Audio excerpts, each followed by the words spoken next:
Study IQ IAS, अब तैयारी हुई अफोर्डेबल।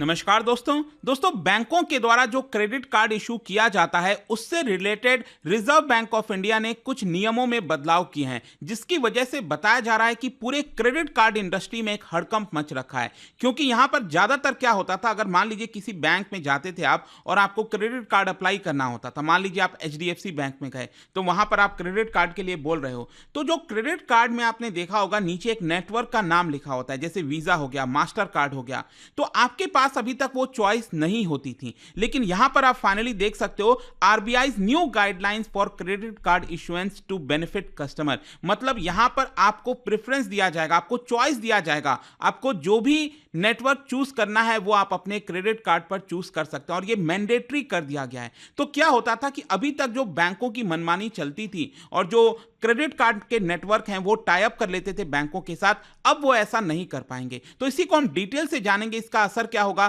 काफी कुछ जानने को है। चलिए आगे बढ़ते हैं, लेकिन उससे पहले ध्यान रखिएगा आप में से जो भी लोग यूपीएससी की प्रिपरेशन कर रहे हैं, हमारा जो GS फाउंडेशन का बैच है उसको अवेल कर सकते हैं। ये एक ऐसा बैच है जिसके अंदर प्रीलिम्स, मेंस, इंटरव्यू सब कुछ की कंप्लीट प्रिपरेशन कराई जाती है। इनफैक्ट इसमें आपको जो पर्सनल मेंटर है वो भी अलॉट किया जाता है ताकि कभी भी कोई भी डाउट हो आप उनसे पूछ सकें। तो हमारे वेबसाइट ऐप पर जाना है, कमेंट सेक्शन में लिंक है और यूज करना है कोड अंकित लाइव ताकि आपको मैक्सिमम डिस्काउंट मिल जाए। और इसके अलावा अगर आप MCQs अटेम्प्ट करना चाहते हैं तो मेरे इंस्टा पेज पर जा सकते हैं, वहां पर स्टोरीज में जितने भी MCQs हैं उसको आप अटेम्प्ट कर पाएंगे। तो चलिए इस टॉपिक को समझने से पहले यहां पर एक जो पर्टिकुलर टर्म है जो मैंने इस्तेमाल किया था, कार्ड नेटवर्क, इसको थोड़ा सा समझ लेते हैं ताकि ये पूरा जो टॉपिक है वो समझने में आपको आसानी हो जाए।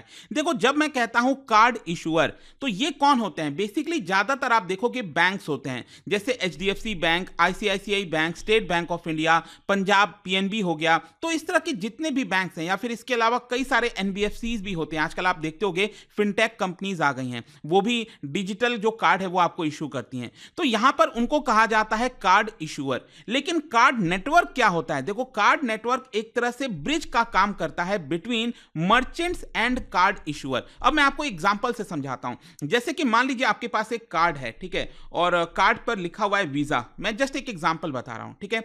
आपके कार्ड के ऊपर मान लो HDFC बैंक का कार्ड है और उस पर लिखा हुआ है नीचे नेटवर्क का नाम है वीजा। तो वीजा क्या करता है, ये नेटवर्क का रोल क्या होता है? मान लीजिए आप किसी मर्चेंट के पास गए, शॉपकीपर के पास गए, आपने 1000 रुपए का सामान खरीदा, तो आपको पता ही है कि आप अपना कार्ड स्वाइप कराते हो। आजकल तो क्या है, टैप वाला सिस्टम आ गया, आप अपना कार्ड रखते हैं, वो टैप होता है।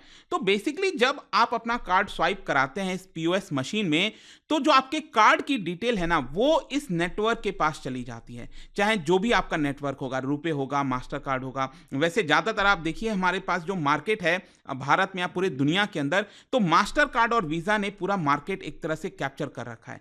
तो वो जो आपके कार्ड की डिटेल है, कार्ड का नंबर, जो भी कुछ है, वो इन नेटवर्क के पास चला जाता है। फिर ये नेटवर्क क्या करते हैं, आपका जो बैंक है, जैसे मान लो आपने HDFC बैंक से लिया, तो वो आपका डिटेल HDFC बैंक को भेजते हैं और कहते हैं कि देखिए आपके कस्टमर ने 1000 रुपए का जो सामान है वो खरीदा है एक मर्चेंट से, तो क्या आप उसको अप्रूव करते हो? तो HDFC क्या करता है, उसको अप्रूव कर देता है कि हाँ, उसके अकाउंट से 1000 रुपए काट लो। और फाइनली क्या होता है कि ये अप्रूवल मिल जाती है मर्चेंट को और ये स्लिप निकल जाता है। देखो, देखने में तो हमें लगता है ना विथिन 5 सेकेंड्स के अंदर हो गया, लेकिन ये पूरा प्रोसेस होता है, ये पूरा प्रोसेस से गुजरता है। तो यहां पर आई होप आप समझ रहे होगे कि यहां पर बैंक है और यहां पर जो मर्चेंट है, इन दोनों के बीच में किसका रोल है? ये नेटवर्क का रोल है जो कि अप्रूव कराता है कि क्या यहां पर वो 1000 रुपए का सामान अप्रूव होना चाहिए कि नहीं होना चाहिए, ठीक है। तो इसी को हम कहते हैं कार्ड नेटवर्क। और जैसा मैंने बताया, वीजा और मास्टर कार्ड ये सबसे मेजर प्लेयर हैं। फिर इसके अलावा भी अमेरिकन एक्सप्रेस आपने सुना होगा, और भारत का खुद का आप सबको पता है रुपे कार्ड नेटवर्क हो गया, ये हमारा खुद का बनाया हुआ है। तो चलिए अब समझते हैं कि एग्जैक्टली अभी हुआ क्या है। देखो, रिजर्व बैंक ऑफ इंडिया ने नई गाइडलाइंस जारी की हैं। मतलब ये जो बैंक्स होते हैं ना, HDFC, एक्सिस बैंक, जितने भी बैंक्स हैं या फिर NBFC जो कार्ड इशू करते हैं, ठीक है, अभी तक आपको कोई चॉइस नहीं देते थे। मतलब आपके कार्ड का जो नेटवर्क है वो वीजा होगा, मास्टर होगा, अमेरिकन एक्सप्रेस होगा, रुपे होगा, वो क्या होगा, वो आपको चॉइस नहीं दी जाती थी, वो आपको चॉइस बहुत लिमिटेड होती थी। लेकिन अब रिजर्व बैंक ऑफ इंडिया ने क्या किया है कि मैंडेटरी कर दिया है कि जब भी आप कोई कार्ड लो, आप खुद से चुन सकते हैं कि आपको कौन सा नेटवर्क चाहिए। अगर आपको अपने देश का खुद का रुपए वाला नेटवर्क रखना है ताकि जो भी आप ट्रांजैक्शंस करते हैं, आपका जो पैसा लगता है 1% 10% जो भी, तो वो आपके देश में ही रहे, तो वो आप रुपए वाला चूज कर सकते हो इस तरह से। तो ये एक तरह से चॉइस देने की कोशिश की गई। अब ऐसा क्यों? क्योंकि क्या हो रहा था, अभी तक जो बैंक हैं और जो कार्ड नेटवर्क है, जैसे मान लो एक्सिस बैंक हो गया, एक्सिस बैंक ने पार्टनरशिप कर ली वीजा के साथ, तो जितने भी एक्सिस बैंक के कार्ड इशू किए जाते हैं तो वो ज्यादातर आपको वीजा के देखने को मिलेंगे।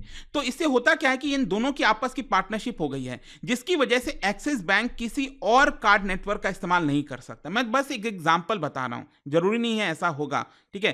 तो ये जो एक तरह से एग्रीमेंट होता था ना बैंकों के बीच में और जो कार्ड नेटवर्क के बीच में, उसको आरबीआई ने ब्रेक करने की कोशिश की है, उसको एक तरह से खत्म करने की कोशिश की है। इनफैक्ट आरबीआई का प्रेस रिलीज जारी किया गया था 5 मार्च को 2024, अभी जस्ट एक दिन पहले, और उसमें उन्होंने यही कहा है कि the authorised card network tie up with banks and non banks for issuance of credit card. तो इसकी वजह से कस्टमर्स को चॉइस नहीं मिलती थी, लेकिन अब हम चाहते हैं कि यहां पर कस्टमर्स को चॉइस दी जाए, और इसीलिए आरबीआई इंस्ट्रक्ट करता है ऑल दीज थिंग्स। कौन कौन सी चीजें? देखो, आरबीआई ने 3 चीजें बोली, अब ध्यान से समझिएगा ये क्या है। सबसे पहला आरबीआई ने कहा है कि card issuer shall not enter into any agreement with card network, मतलब जो भी वीजा मास्टर जो भी कार्ड नेटवर्क हैं, उनके साथ कोई भी बैंक डायरेक्टली किसी प्रकार का अरेंजमेंट या फिर एग्रीमेंट नहीं कर सकता। ये पहली चीज हो गई। फिर दूसरा यहां पर यह है कि जो कार्ड इशुअर्स है, they shall provide an option to their eligible customer. तो अगर आप अब से क्रेडिट कार्ड लोगे, ठीक है, तो उस केस में आपको ऑप्शन दिया जाएगा कि आपको कौन सा नेटवर्क चुनना है। तो ये आरबीआई ने साफ साफ बोल दिया है। और मान लीजिए आप में से कई लोग होंगे जो क्वेश्चन पूछना चाहते होंगे कि सर अगर मेरा पहले से ही कार्ड है, ठीक है, जैसे मान लो आपने पहले ही कार्ड ले लिया और आपके कार्ड नेटवर्क पर मास्टर कार्ड लिखा हुआ है, लेकिन आपको चाहिए था रुपए वाला, तो आप उसको कैसे? तो उसके लिए आपको क्या करना है कि जब नेक्स्ट टाइम यहां पर आपका कार्ड रिन्यू किया जाएगा, आपको पता है ना कार्ड में एक्सपायरी डेट होता है, तो मान लो 2025 में आपका कार्ड एक्सपायर हो रहा है, तो जब दूसरी बार यहां पर आपका रिन्यू होगा तो बैंक आपसे खुद से पूछेगा कि आपको कौन सा नेटवर्क चूज करना है, तब उस समय आप अपना नेटवर्क चूज कर सकते हैं। I hope this thing is crystal clear. और आरबीआई ने यहां पर आप देख सकते हो बताया है कि कौन कौन से ऑथराइज्ड कार्ड नेटवर्क हैं। अमेरिकन एक्सप्रेस हो गया, डाइनर्स क्लब हो गया, मास्टर कार्ड हो गया, नेशनल पेमेंट कॉर्पोरेशन का जो रुपे कार्ड हो गया, वीजा हो गया, ये सब ऑथराइज्ड कार्ड नेटवर्क हैं, ऐसा आरबीआई ने बोला है। वैसे मैं आपको बता दूं, इसका जो पूरा ड्राफ्ट है वो आरबीआई ने पिछले साल ही एक तरह से जारी कर दिया था, जुलाई 5, 2023 को, लेकिन अब जाकर जस्ट एक दिन पहले ही यहां पर आरबीआई ने इसका जो पूरा नियम कानून है वो जारी किया है। अब क्वेश्चन यहां पर यह भी है कि आरबीआई का ये जो नया नियम है वो कब से लागू होगा? क्या आज से ही लागू हो जाएगा? देखो नहीं, आरबीआई ने कहा है कि जब से हमने ये नोटिफिकेशन जारी किया है उसके 6 महीने के बाद से ये लागू होगा। मतलब आरबीआई ने नोटिफिकेशन जारी किया 5 मार्च को, तो 6 महीना होता है आपका 6 सितंबर से, तो 6 सितंबर से ये आपका जो नियम है वो इफेक्टिवली इंप्लीमेंट हो जाएगा, ठीक है। उसके बाद आपको चॉइसेस मिलने लगेंगे। लेकिन इसके साथ साथ एक और इंटरेस्टिंग चीज मैं आपको बता दूं, यहां पर कौन से कार्ड इशुअर्स के ऊपर ये एप्लीकेबल नहीं है। मैंने आपको बताया ना बैंकों के वगैरह के ऊपर, सबके ऊपर एप्लीकेबल है, लेकिन हाँ यहां पर ये है that it does not apply to credit card issuers with 10 lakh और लेस एक्टिव कार्ड।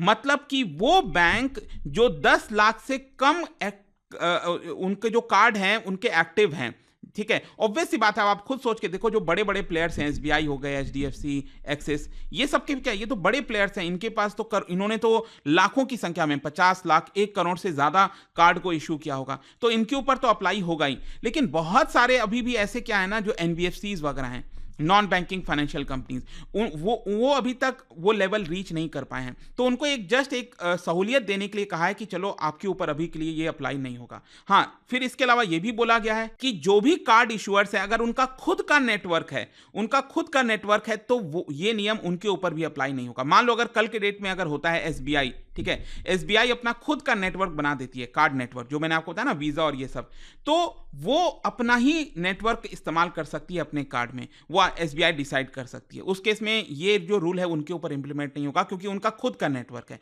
ठीक है। तो ये 2 चीज हैं जो एक्सेप्शनल है वो आपको ध्यान में रखना है। तो ओवरऑल दोस्तों आई होप आपको समझ में आ गया होगा कि यहां पर एक तरह से जो कंज्यूमर्स हैं उनको एम्पावर किया जा रहा है और जो एंटी कॉम्पिटिटिव प्रैक्टिस अभी तक चलता था क्रेडिट कार्ड मार्केट में उसको एक तरह से खत्म किया जा रहा है। और अभी तक देखिए अभी क्या होता था, मान लीजिए अगर आपका कार्ड में वीजा लिखा हुआ है लेकिन आपको रुपए चाहिए तो अभी उसको चेंज करने के लिए आपको एक लेटर सेंड करना पड़ता था, बहुत दिन लग जाते थे, बहुत लंबा प्रोसेस होता था जो कि बड़ा मुश्किल होता था, कोई भी नहीं करता था। लेकिन अब तो क्या है, अब आपको जब कार्ड दिया जाएगा तभी चॉइस मिल जाएगी, ठीक है। तो ये मेन डिफरेंस है। इसके अलावा क्वेश्चन ये है कि इसका असर क्या होगा कार्ड इशुअर्स के ऊपर। देखो डेफिनेटली इसका एक बहुत बड़ा इंपैक्ट आने वाला है, स्पेशली वो बैंकों के ऊपर जिन्होंने टाई अप कर रखा था, जैसे वीजा हो गए, मास्टर कार्ड, इन्होंने कुछ कुछ बैंकों के साथ टाई अप कर रखा था। देश में अगर आप देखोगे तो दो सबसे बड़ी प्राइवेट बैंक्स हैं, ठीक है, मुझे बताने की जरूरत नहीं है, बट दो सबसे बड़ी प्राइवेट बैंक जो हैं उन्होंने टाई अप कर रखा था। एक ने टाई अप किया हुआ था वीजा के साथ, दूसरे ने किया हुआ था मास्टर कार्ड के साथ।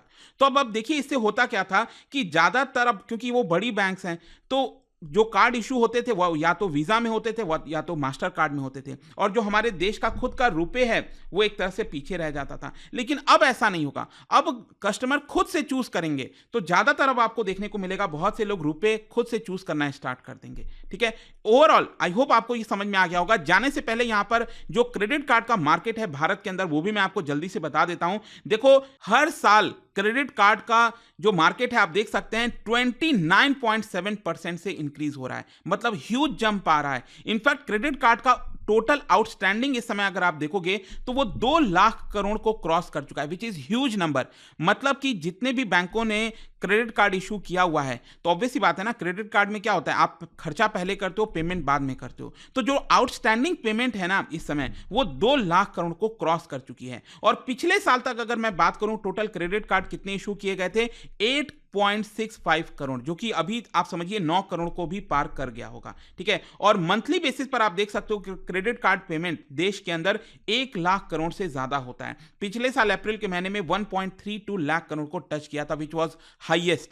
तो यहां पर जो आउटस्टैंडिंग डेट बढ़ता जा रहा है क्रेडिट कार्ड का, ये क्या शो करता है, ये शो करता है कि लोग यहां पर अपनी जरूरतों के जो सामान है वो क्रेडिट कार्ड से परचेज करना स्टार्ट कर दिए हैं, बड़ी संख्या में कर दिए हैं। लेकिन साथ ही साथ यहां पर एक और चीज मैं कहना चाहूंगा कि जो कस्टमर्स हैं उनको राइट अवेयरनेस भी होनी चाहिए। जब आप कार्ड इस्तेमाल करते हो ना, स्पेशली क्रेडिट कार्ड, तो बहुत सावधान होकर करना चाहिए। यहां पर स्पेशली कई लोग गलती कर देते हैं, एटीएम से पैसे विड्रॉ कर लेते हैं, वो तो बिल्कुल मत करना। मतलब इतना हाई चार्जेस लगता है और हमेशा टाइम पे पेमेंट करते रहना, ये बहुत इंपॉर्टेंट। अगर आप ये 2 चीजें फॉलो करते हो तो आपके लिए क्रेडिट कार्ड है। लेकिन हाँ, अगर आपके पास डिसिप्लिन नहीं है, आप अंधाधुंध तरीके से पैसे खर्च करते हैं, तो आपको रियलाइज नहीं होता और मंथ के एंड में जाकर आपको पता चलता है कि आपने तो बहुत खर्चा कर दिया, आपकी वो कैपेसिटी नहीं थी और आपको पेमेंट करना पड़ेगा। तो अवेयरनेस होना बहुत जरूरी है। बट आई होप कि इस वीडियो के माध्यम से जो पूरा नया नियम था वो आपको समझ में आ गया होगा। और जाने से पहले एक इंटरेस्टिंग क्वेश्चन, क्या बता सकते हैं which of the following is correct regarding RuPay. जो रुपे नेटवर्क है उससे रिलेटेड 2 स्टेटमेंट है, इसका राइट आंसर आप सबको पता है, मेरे इंस्टाग्राम पर तो मिलेगा ही, वहां पर अगर आप नहीं हो कोई बात नहीं, टेलीग्राम से ले सकते हैं इसका सही उत्तर। मैं कई सारे जो एमसीक्यूज हैं वो यहां पर स्टोरीज में डालता रहता हूं। अगर आपको पीडीएफ चाहिए तो टेलीग्राम पर आइए, अलग अलग सोशल मीडिया पर आप जुड़ पाओगे। और जैसा मैंने आपको बताया, अगर आप यूपीएससी की तैयारी कर रहे हैं, कोई भी बैच चाहते हैं, you can just use this code Ankit live, ताकि आपको मैक्सिमम डिस्काउंट मिल जाए। आई होप की वीडियो आपको पसंद आया होगा। मिलता हूं आपसे next time. Till then, thank you very much, see you soon. Study IQ IAS, अब तैयारी हुई अफोर्डेबल।